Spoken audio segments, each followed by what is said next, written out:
নমস্কার বন্ধুরা, পৌরাণিক কথায় আপনাদের সবাইকে স্বাগত। আজ আপনারা শুনবেন চৈত্র মাসের লক্ষ্মী পূজার পৌরাণিক কাহিনী। তাহলে আসুন আমরা শুনে নিই। একদিন নারায়ণ রথে চড়তে যাচ্ছেন। এমন সময় লক্ষ্মী বললেন, তুমি কোথায় যাবে প্রভু? আমি তোমার সঙ্গে যাব। নারায়ণ বললেন, তুমি আমার সঙ্গে কোথায় যাবে? মেয়ে মানুষ নিয়ে পথে যেতে নেই, পদে পদে বিপদ ঘটে। তুমি ঘরে থাকো, আমি একবার জগতের লোকে কি করছে দেখে আসি। লক্ষ্মী কোনো কথা শুনলেন না। নারায়ণ কি করেন, বললেন, যেতে চাও চলো, কিন্তু আমি যা বলবো তা শোনো, যা বারণ করব তা করতে পারবে না। লক্ষ্মী বললেন, আমি কি কখনো তোমার অবাধ্য হয়েছি? এই বলে হাসতে হাসতে দুজনে রথে উঠলেন। কত দূর যাচ্ছেন। যেতে যেতে এক জায়গায় রথ রেখে নারায়ণ বললেন, লক্ষ্মী, তুমি এখানেই থাকো, আমি এখনই আসছি। দেখো লক্ষ্মী, আমার কথা যেন ভুলো না।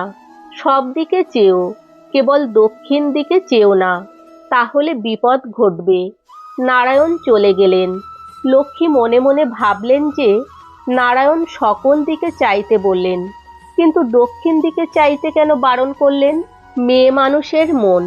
লক্ষ্মী সেই দক্ষিণ দিকেই আগে চেয়ে দেখলেন। দেখেন যে একখানি তিল ক্ষেত, সাদা ধপধপে ফুলগুলোতে যেন আলো পড়ে রয়েছে। তিনি আর থাকতে পারলেন না। অমনি রথ থেকে নেমে এক আঁচল ফুল তুলে এনে খোঁপায় দিলেন, কানে দিলেন, শেষে গলায় পরে রথে চড়ে বসে রইলেন। নারায়ণ এসে দেখে বললেন, লক্ষ্মী, সর্বনাশ করেছ। আমি যা বারণ করেছি তুমি তাই করেছ। এখন যাও, তিল শন খাটো। কারুর খেতে নেমে তিল ফুল তুলতে নেই।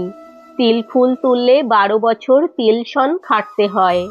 তাই তোমায় দক্ষিণ দিকে চাইতে বারণ করে গেছিলাম। এখন আমি আর কি করব বলো? একেই বলে স্ত্রী বুদ্ধি। লক্ষ্মী কাঁদতে লাগলেন। নারায়ণ বললেন, আর কি হবে বলো? যেমন আমার কথা শোনোনি, এখন বৃদ্ধ ব্রাহ্মণের বেশ ধরো। তিনিও বৃদ্ধ ব্রাহ্মণের বেশ ধরে, এ কার ক্ষেত গো, এ কার ক্ষেত গো, এই বলে জিজ্ঞাসা করতে লাগলেন। এক ব্রাহ্মণ এসে বললেন, কেন গো, এ আমার ক্ষেত। নারায়ণ বললেন, বাপু, এই মেয়ে মানুষটি তিল ফুল তুলেছে, তাই তিল শন খাটবে। তুমি একে তোমার ঘরে নিয়ে যাও। পাতের এঁটো খেতে দিও না, আর ছাড়া কাপড় কাচতে দিও না। এই বলে নারায়ণ চলে গেলেন। লক্ষ্মী ব্রাহ্মণের সঙ্গে তার বাড়িতে গেলেন। ব্রাহ্মণের গিন্নি ও 3 বউ বেরিয়ে এলেন। ব্রাহ্মণ সব বুঝিয়ে বললেন। গিন্নি বললেন, আমরাই খেতে পাই না, আবার এই ব্রাহ্মণীকে কেমন করে খাওয়াবো গো? কর্তা বললেন, তা থাক, আমাদের জুটলে ওরও এক মুঠো জুটবে। তোমরা ওকে বেশ যত্ন করো। এই বলে কর্তা বাইরে গেলেন। সবাই চুপ করে বসে রইলেন। তখন লক্ষ্মী বললেন, তোমরা বসে রইলে কেন মা? বেলা হয়েছে, তেল মাখো, নিয়ে এসো, রান্না করো। গিন্নি বললেন, তেল কোথায় পাবো মা, যে তেল মাখবো? কাপড় কোথায় পাবো যে কাপড় পরবো? চাল ডাল কোথায় পাবো যে রান্না হবে? ছেলেরা ভিক্ষে করতে গেছে, এলে তারপর সব হবে। লক্ষ্মী বললেন, ঘরের ভেতরে গিয়ে দেখো, সবই আছে। বড় বউ ঘরের ভেতর গিয়ে দেখলেন, আলনায় কাপড়, ভাঁড় ভরা তেল, সকল জিনিসই ঘর ভরে রয়েছে। দেখে খুব আহ্লাদ হলো। সকলকে ডেকে দেখালেন। দেখে অবাক, ভাবলেন বুঝি ইনি কোনো দেবতা। তখন সবাই স্নান করে এলেন। রান্না করে খুব যত্ন করে আগে লক্ষ্মীকে খাওয়ালেন। তারপর ছেলেরা ভিক্ষা করে এসে সব শুনলেন। তারাও খুব যত্ন করতে লাগলো। এই রকমই দিন যায়। কেবল মেজ বউ একটু খিটখিট করে, বলে মাগি, দাসীবৃত্তি করতে এসে পাতের এঁটো খাবেন না, ছাড়া কাপড় কাচবেন না, সুখ দেখে আর বাঁচি না। মেজ বউ কিছু দিলে লক্ষ্মী খান না, যা দেন সব ডালিম গাছের গোড়ায় পুঁতে রাখেন। এমনি করে 12 বছর কেটে গেল। একদিন গিন্নি বললেন, মা, আজ বারণী, চলো আজ সকলে গঙ্গায় স্নান করে আসি।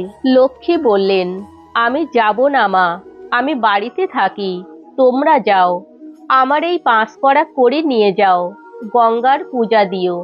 তখন সকলে গঙ্গে স্নানে গেলেন। স্নান করে খুব ঘটা করে সকলে পূজা দিলেন। বড় বউ যখন স্নান করে আসছেন, অমনি তার পিঠে কি ঠক করে উঠল। খুলে দেখলেন সেই 5 কড়া কড়ি। অমনি তার পূজার কথা মনে পড়ল। তিনি বললেন, 5 কড়া কড়ির আর কি কিনে পূজা দেব, ওই কড়ি গঙ্গায় ফেলে দিই। তখন তিনি যেমন সেই 5 কড়া কড়ি গঙ্গায় ফেলে দেবেন, অমনি মা গঙ্গা 4 হাত বার করে ধরে নিলেন। তখন সকলকার মনে সন্দেহ হলো। বললেন, আমরা এত জিনিস দিয়ে পূজা করলুম, কই মা গঙ্গা তো হাত পেতে নিলেন না। তবে কি উনি মানুষ নন? নিশ্চয়ই কোনো দেবী আমাদের ছলনা করতে এসেছেন। এই রকম বলা বলি করতে করতে সকলে বাড়িতে যেতে লাগলেন। ওখানে নারায়ণ গণনা করে দেখলেন যে 12 বছর পূর্ণ হয়েছে। অমনি তিনি বৃদ্ধ ব্রাহ্মণের বেশ ধরে এসে লক্ষ্মীকে বললেন, লক্ষ্মী চলো, আজ তোমার 12 বছর পূর্ণ হয়েছে। দেবতাদের নিমন্ত্রণ করেছি, তুমি না গেলে কে অন্ন দেবে?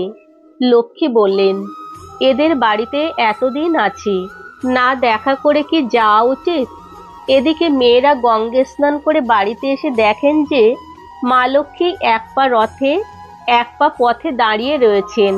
গিন্নি তখন তার চরণ ধরে বলতে লাগলেন, মাগো, তোমায় চিনতে পারিনি, অপরাধ মার্জনা করো মা, আমাদের ছেড়ে কোথাও যেও না মা। মা লক্ষ্মী বললেন, আমার আর থাকবার জো নাই, ওই দেখো নারায়ণ আমার নিতে এসেছেন, আমি চললুম। ডালিম তলায় যা আছে তুলে নিও, তাতে তোমাদের দুঃখ দূর হবে। আর মেজ বউয়ের ঝাঁপির মধ্যে যে হার আছে তাকে নিতে বলো। ভাদ্র মাসে, কার্তিক মাসে, পৌষ মাসে, চৈত্র মাসে লক্ষ্মীর পূজা করো, তোমাদের কোনো কষ্ট থাকবে না।